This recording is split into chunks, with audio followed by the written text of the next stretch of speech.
Morning. Morning, Jurgen. Bright, eh? Yeah. Dark times.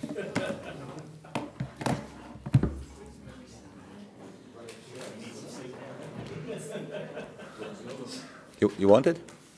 You can buy it, eh? What?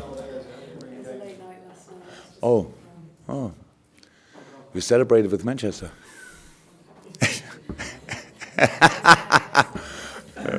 Okay, all good. Richard, kick us off first. You're third in the table, 2 games to go. Teams below you chasing Champions League spots with a game in hand. How significant for Liverpool is this weekend's game, and what have you conveyed to the players? It's as significant as the last few. Eh? So it always, I've said it before, it always felt like if we don't win, then this and this happens. So it's something.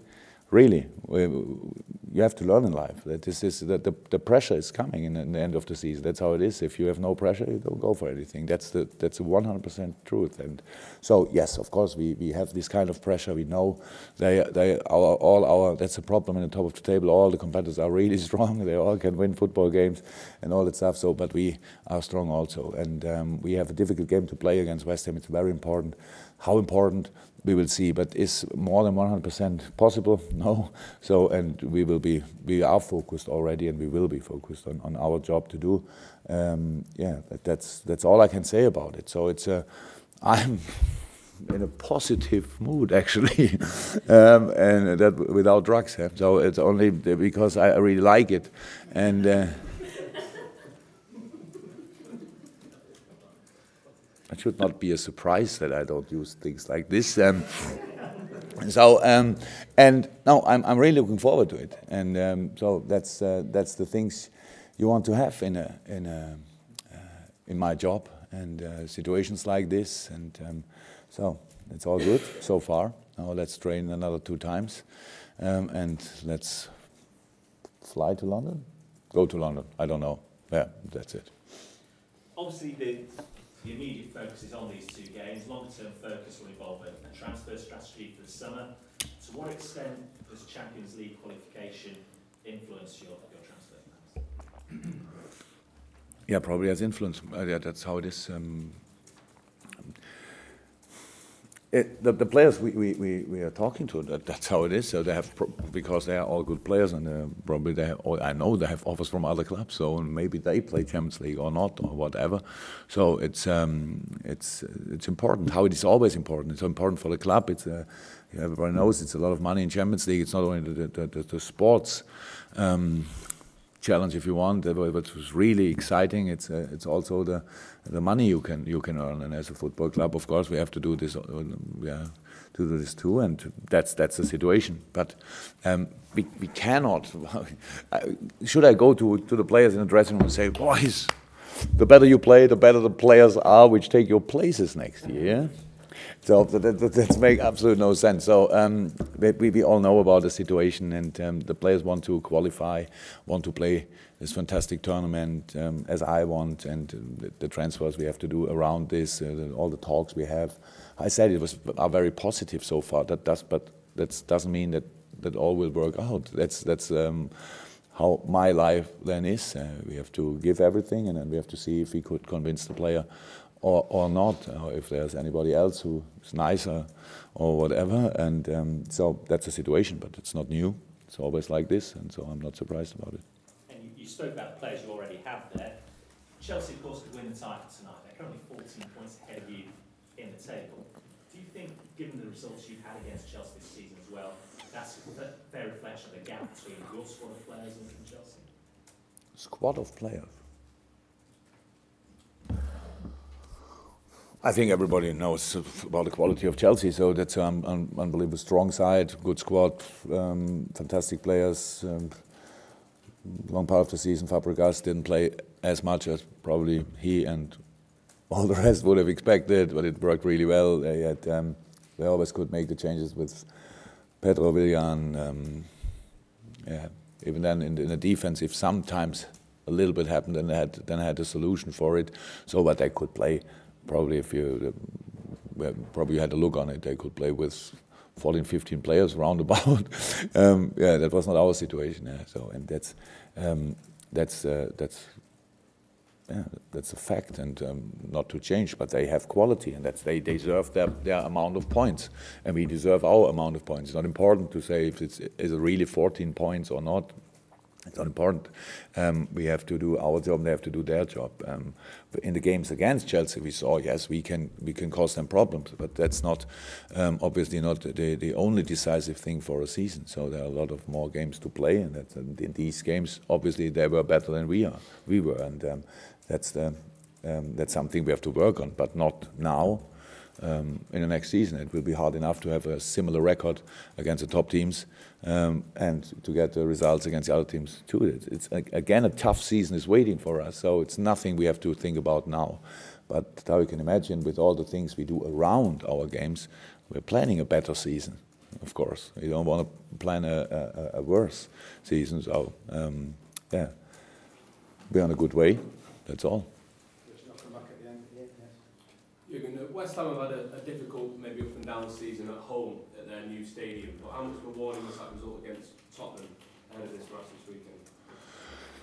I thought it was in a few parts their best performance for a long time. That's how it is. You could see the physical data, and it was a big jump in all the stats you had before, running, high intense running, and all that stuff. So obviously they showed what they are capable of. So that's it. I don't know enough about it, but what I got aware of was that obviously Slaven Bilic was, if only from the media side or in real, a little bit under pressure, and the team obviously wanted to show we want to work together in the next season, and so it was a good performance. I think Tottenham was not at their best at this night. That's how it is, and they were very aggressive, defended really well, and used their opportunities, their few, and that's how football can go. It didn't happen too often to Tottenham this year, obviously, but in this game it happened. So it's one information we have, one of a lot, and we always expect the strongest opponent, because nothing else would make sense. And so we know about their qualities, but yeah, also about ours, and that's what we want to bring in the game. We saw the impact that Daniel Sturridge made when he came on in the last game, but he's not started in the Premier League, I'm sure you're aware, since the 2nd of January. Oh no, I didn't know. 2nd of January. Yeah, I'm sure you do. So in terms of that, how capable is he, how able is he to start this game potentially, if you choose him? How it looked yesterday, ready.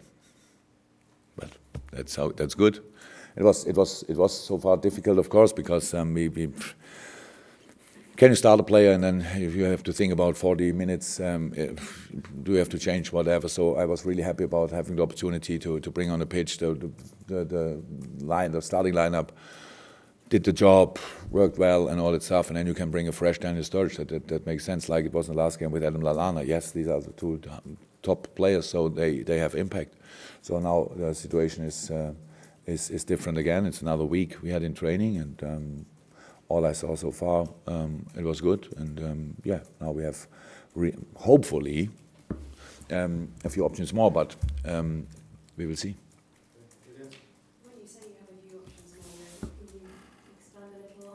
Yeah, these two players are now options. So Adam Lallana, I think after the already so long ago, when he came here on Watford, after the Watford game, was it Watford? Yes. When Adam came in early, but then yeah, he felt the 70 minutes really, yes, and we had to manage the intensity through the week, and then you can think, okay, how long is he? That after coming from an injury immediately, if you could play always immediately 90 minutes, then that would be perfect. But unfortunately, football, the real match is too intense that you can work that hard in training. That you had the first day, he trained only twice before this game, then at 100%. So yeah, he was an option, but actually not for starting. Now he is another situation. So that means we have two more players as an option. If nothing else happened, to struggle a little bit with Roberto again, and and Lucas Leiva. So in this week after the game, they felt something. So we have to wait now and see what we can do there. But yeah, said it a few times. As long as we have 11, we will fight. Jurgen, so close to the finishing line now, you just need one big result to get you into the top four for next season.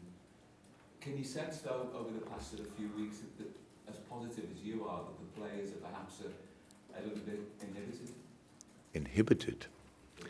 Could somebody... Nervous? Or what's inhibited is? Nervous, okay. I don't think we will be. That's how I said, it's much more easy to sit here and talk about than to actually perform on the pitch. That's why it's a good idea that I sit here and they perform. So that's the first thing. But the other thing is we only need one big result, and then we are, you know more than I do.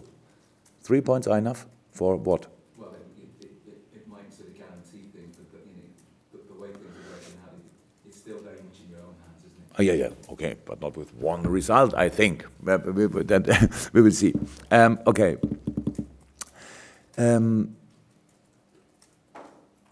As a player with top quality, and obviously we have a lot of these players, you need to be ready for the final moment. Because if you want to win something, you need to. The season is longer than for others, so you play longer for something. We work longer for the decision, and so only one example. Even Chelsea, with this outstanding season, needed until second last match, okay, third last match day, to make sure, if they can do it, that they are champions. So that looked a little bit different in a few parts of the season, and now you see how it is, and that's the same for us. So we had finals and we performed in the final. We performed against City in the final. It was a penalty shoot, and that's nothing about not be ready for a final. We performed in the first half brilliantly against Sevilla. Could have decided the game with a few more right decisions and all that stuff. And in the second half, it was not as good as it should have been. That's true. But again, it was not the nerves. It was then the power more. And so yes, we should be ready. That's I think we should be ready. It's at the end the thing is, it's still football. It's a game, and we are good in this game. So that's the thing. But before the game, you cannot ignore the circumstances. In the game, you have to ignore the circumstances. It's all about football. It's all about beating the challenges. It's all about finding them, winning them, and then playing football again. It's all about being really organized. It's all about serious defending. It's all about using then your football skills for making the difference and all that stuff. So this is how it always is. So and the art is to know about everything, to use it, and what you can't use, ignore, and that's it.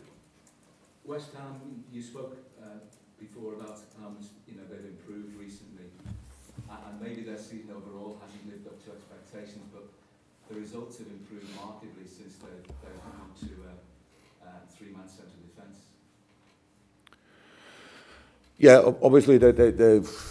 Yeah, Antonio long-term injured, Carroll long-term injured. I think two very decisive players for West Ham, of course. So and that makes always a difference. So you need time to adapt. There were a few runs like positive and a little bit negative, and then now again positive. But of course, everybody knows with the quality of West Ham, there's no chance getting relegated. So was never in doubt about their quality. I know the manager. I know the assistant manager even better, and so it was always. I knew always they will have a solution for this season, and now they have it. Now it's done. But that's all I know about West Ham. Playing style, all that stuff. That's all clear. And yeah, defending with 3, not only with 5 or more, depends on what we do. So that's the situation, and that's what we have to use. West Ham 4 clean sheets in the last 5 games, so I think you probably know what you're going to be up against for the weekend. When you talk about the options you've now got up front, with someone like Daniel now available longer term, does that give you a better chance, or does he offer something different against these sort of sides than what you've maybe encountered against the likes of Watford and Palace and Southampton? Crystal Palace, we did really well. So you know the result. No, everybody forgot probably, but it was. We did pretty much everything. We came through. We had the chances. We had the biggest chances in the last few weeks. Yes, we didn't use them, but that doesn't mean that would happen again. Yes, it was a different game now. In the last one against Southampton, Southampton played. We had 70% possession. Southampton played against us very, very, very defensive orientated. Then we saw the game on Wednesday. It was an open game, so not sure why they did this favor to Arsenal, but it was a completely different game. So yes, we know what will happen there, and we always found solutions. It's all about, not even against Crystal Palace, we scored the goal. Now in the last game, we could have scored the goal 100%. It's really important that you don't give them chances. That's difficult with the counter-attacking options from West Ham. But that's for sure something we need to know about, what we already do, and that's all the stuff. And then there are more often spaces you can use than we did. So if you are not quick enough in your transition game, then they are already back again with 9 or 10 players. So there are always moments when you can use speed and all that stuff. So for this, of course, Adam Lallana is a nice option to have, and Daniel is a wonderful option to have. It's all about being fit or not. It's not the name we bring on the pitch. It's the player, the human being in the specific shape. So, and now obviously both of them, and that's really good timing, are in a really good moment. Specifically Daniel against Southampton, he had 15 minutes, but in that 15 minutes, yeah, things changed a bit. I mean, whether it was just the state of the game, the time of the game, but he did appear to have a big influence in that last 15 minutes. Yeah, that's Daniel. If he would not have been fit, then it wouldn't have been possible. That's unfortunately like it is. It's even Daniel Sturridge cannot perform like this, so he needs to have a physical situation. Yeah, I would say. And that's all. Yeah, we don't have to talk about it. Yes, I would have loved to bring him against Crystal Palace, but he was not available. That's the situation, and that we cannot change it. We can always talk about it. Always, when he was fit, then he was always a real option for us, and that's, thank God, again now like this. Glenn, just what are Firmino and Lucas's problems? It's so we spoke about it. Roberto has since a few weeks. We have to manage the intensity in training and all that stuff. So that's a little bit another muscle which he feels. Everybody can imagine. Roberto is a real mentality player, so he wants always. So we need to make the decisions for him sometimes. And now, yeah, we left him out of training. It's a muscle thing. It's we have to wait and to give him as much time as possible. And Luke had, after the game, both played 90 minutes. And both, I asked a lot of times, it's okay, and everybody, yes. And after the game, they felt it. And so these boys really want. And after the game, then Luke felt 2 different muscles where we said, okay, we have to wait. Also, Luke probably could be back in training today. We have to see, and Roberto tomorrow if possible, and then we make the decisions. Richard, just to finish off, then one question. Obviously, a big game for somebody you know very well this weekend as well, Jurgen Wagner, as he tries to get Huddersfield into the Premier League. Do you have a message from him? Do it, my friend. My support here is 100%. I'm really happy about this, and yeah, it will be difficult. So it's now, that's really now we have really to stay cool, and long season already, and now then these important games. But they are really looking forward to it. They're really excited about the opportunity. Don't know when Huddersfield was last time in a situation like this, and that. They did a brilliant job there, and it's fantastic. And at the end, you have to say, each team who can get promoted and deserves it. So, and Huddersfield has the same chances than all the other teams too, and that's the best news you can get at Huddersfield. Thank you very much.